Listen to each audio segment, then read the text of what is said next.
Yo, what's going on, guys? It's time for another reaction video, and this time we're going to be doing one on New Zealand. This is from the channel Kiwi Americans, and it's 10 things not to do in New Zealand. Let's get into this. Hey, welcome back to my YouTube channel, guys. Today we have a great video where we're going to talk about the 10 things that you should definitely not do when you are visiting New Zealand. So you need to watch this and pay attention to these tips before you ever think about coming here. So if you don't know me, we are a family of 6 who have moved to New Zealand from America about 5 years ago, and we just kind of share our experience and our journey. So if you like this topic or you like this channel, please subscribe below, and here we go. Real quick, before we get into the video, I'm curious to know if any of my viewers, have you ever just picked up and moved to a whole nother country? If so, tell me where you moved from and where you moved to, and perhaps why you made the move. Was it for work? Was it just a personal choice? Was it a relationship? Yeah, tell me in the comments.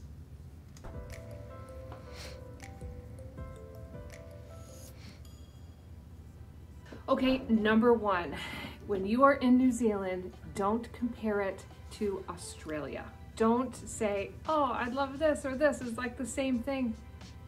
Don't do that. While they are close as siblings, they also are rivals like siblings. So don't compare them too much together. Okay, and number 2, don't forget to offer guests tea when they come to your house. This can be an adjustment for a lot of Americans, especially that don't drink tea, where coffee is more of like the common thing that you can offer coffee as well. But tea, always have tea. Can I offer them a Dr. Pepper? I don't really drink hot tea.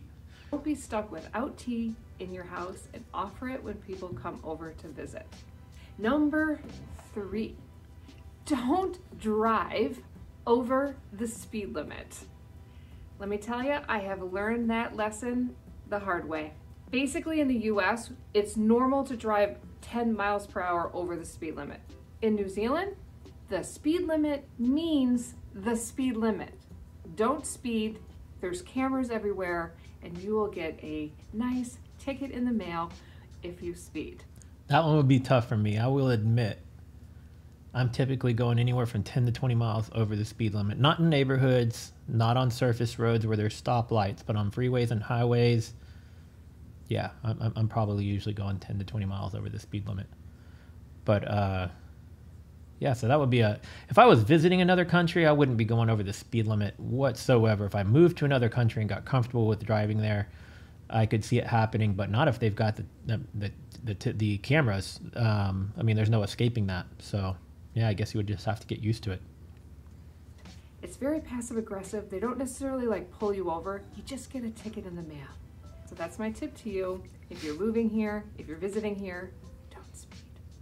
Number 4. Very important one. Do not disrespect Maori culture. It's everywhere in New Zealand. It's valued in New Zealand. They speak Te Reo in New Zealand, and they respect Maori culture, which is really, really a wonderful thing here, and very different than how we treat our indigenous people in the US. For the record, I am not somebody that treats them different here in the US, and I'm not assuming that she does either. I don't think most people in general really just go out of their way to treat them differently or treat them bad, but they did get treated poorly in history. And yeah, so I could imagine from their standpoint, they probably feel maybe like an outcast, and then they have their reservations. And they kind of have loopholes in the laws where they kind of operate on their own laws. But me personally, I don't treat them any differently than I would anybody else. I don't treat any race, any culture, anybody differently at all. So that would be no issue for me. If I was visiting New Zealand, I wouldn't treat the Maori any different than any other New Zealanders. So just know, if you are coming here, to definitely respect Maori culture and find out as much as you can about it and explore it, and it's so awesome. And see, she just brought up another good point. To me, I like to learn about other cultures, and especially if it's something unique. I don't know a whole lot about the Maori. I've only done 1 or 2 New Zealand videos so far, I think. And I know that they are the indigenous people of New Zealand, but that's about as much as I know. So maybe as I'm going through this New Zealand journey of doing reactions, I'll learn more about them. But yeah, if there's anything specific I should know, if there's some very common traits or something like that the Maori are really known for, tell me in the comments. And it adds so much to this country. And in fact, the values of a Maori culture is just amazing and is really what makes New Zealand what it is today. Number 5, don't enter New Zealand with dirty shoes or really anything dirty in your luggage. You have to go through biosecurity when you enter New Zealand, and you don't want to bring in any dirt. They're very particular about this because they don't want to bring in anything bad into their country. And that is really what makes New Zealand so stunning and so beautiful. And it doesn't have horrible, awful things in this country because of their biosecurity system. When you go through immigration, when you get off an international flight into New Zealand, don't have dirt on your items. And number 6, this is a good one. You're gonna need to know this, okay? Shopping is not open. Malls, stores, whatever is not open generally after 6 p.m. So a lot of you will be coming from countries where you can shop any time of the day, open 24 hours, not in New Zealand. So I guess the assumption would be is that if you're somebody who works a typical 9-to-5 job, that it's virtually impossible for you to go to a mall or do any shopping unless it's on the weekend, I guess. I don't know. That's kind of very limiting, very inconvenient, it seems. Stores close 5 o'clock, 6 o'clock. On the weekends, a little bit later, but generally don't expect them to be open past 6 o'clock. So that can be very frustrating if you need to go get something and it's not open. Now in New Zealand, they have Thursday night is the night that everybody stays open late. So if you want to plan your shopping, plan to go on a Thursday night. In addition to the shopping, don't expect restaurants to be open until 5:30 at the earliest. And in addition to that, don't expect cafes to stay open past 3 p.m. So if you are traveling around New Zealand and it's between 3 p.m. and 5:30, good luck finding a place to eat, okay? Wow, that's pretty limiting. I mean, I respect it because I imagine that they probably have a better quality of life. They can spend more actual time with their family. We don't have that here in the U.S. Everything's 24/7. Well, Walmart's, for instance, 24/7. Targets are probably open till 10 or 11 or 12. Grocery stores are open till 10 or 11 or 12. The malls and shopping centers are open typically till 9, and they're open Sunday through Saturday. So it's super convenient to get stuff anytime you need. And then even some of the convenience stores, the gas stations, have huge variety of things available.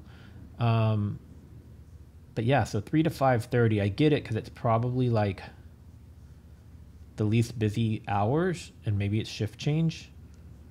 But yeah, it seems like you would kind of take a loss on potential income as well, though. I don't know. I can see it from both sides. It's weird when you're used to everything being open all the time to everything's not open all of the time. And if you're just kind of stuck in those weird hours, you can find an American restaurant that'll be open. McDonald's, Burger King, Subway. Those restaurants will be open for you, but not most places in New Zealand. Now, in addition to restaurants not being open, don't expect chain restaurants. There are not a lot, if any, well, there's a little bit of chain restaurants in New Zealand at all. I actually like that better. While I can appreciate some chain restaurants because it's easy to have a go-to menu that you know exactly what you want off that menu, it also becomes a crutch and too easy to just go to the same places over and over for that very reason, that you know that there's something there that you like. Whereas if you're going to a bunch of individual places, mom and pop restaurants or one-off restaurants, it forces you to try more places potentially and maybe discover more food that you might not otherwise. But at the same time, you also might get some times where you order something you just simply don't like, and then it goes back to that crutch of, you know, going to places that you know well. So I personally like to try as many different places as I can, but I also have those few staple places that I go to over and over. I eat Whataburger regularly, Shake Shack, Chipotle, Domino's Pizza, some of the more well-known restaurants locally here. They're not national chains that I go to quite frequently. So yeah, I do a mix. So every town and every city that you visit are new restaurants, new types of restaurants, new things to try. So you will always have a fish and chip shop. You will always have like an Indian restaurant.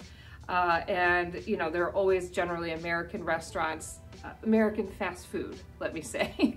But there isn't, you know, a consistent brand across the country. Franchising really isn't a thing here. And so that can be a little bit frustrating when you just want to go and know that something's good. You're not going to know that. You're going to have to try a new place. And that could be very stressful when you come from a country that you're used to chains to now I don't even know what's good here. So there's these 4 different Indian restaurants and I have no idea which one to choose. So Google review is good to check, but just go ahead and try it and be okay if it's not that good. Another good thing to note is don't expect to tip. There's no tipping in New Zealand. In a restaurant with a service like somebody picking up your bags or hairdresser or any places that you normally tip, you don't tip. The price is the price. So while you may sit down in a restaurant and think, oh, this is expensive, well, keep in mind, there's also no tipping. So no tipping when you're in New Zealand. Number 10. I like that and I don't, because I do like to reward people who go above and beyond for the service. Even generally when I get poor service, I still give a decent tip. But people who go above and beyond and give really good service, I like to reward them with a good tip, you know? So my question is this: even though tipping is not common or not the standard there, are you allowed to tip, or do people frown upon that? Would it be bad to tip somebody there? No crowds, okay? There are not a lot of people here and it's amazing. And so just expect to be around no crowds quite often when you're in New Zealand, and it's really great. So if you get to a beach and it's packed with people, go to the next beach. There won't be anybody. It is not uncommon that you could walk along a beach with nobody on it. It's amazing. That I would love. I would absolutely love that. I live in one of the largest cities in the entire country. And pretty much it's always busy everywhere.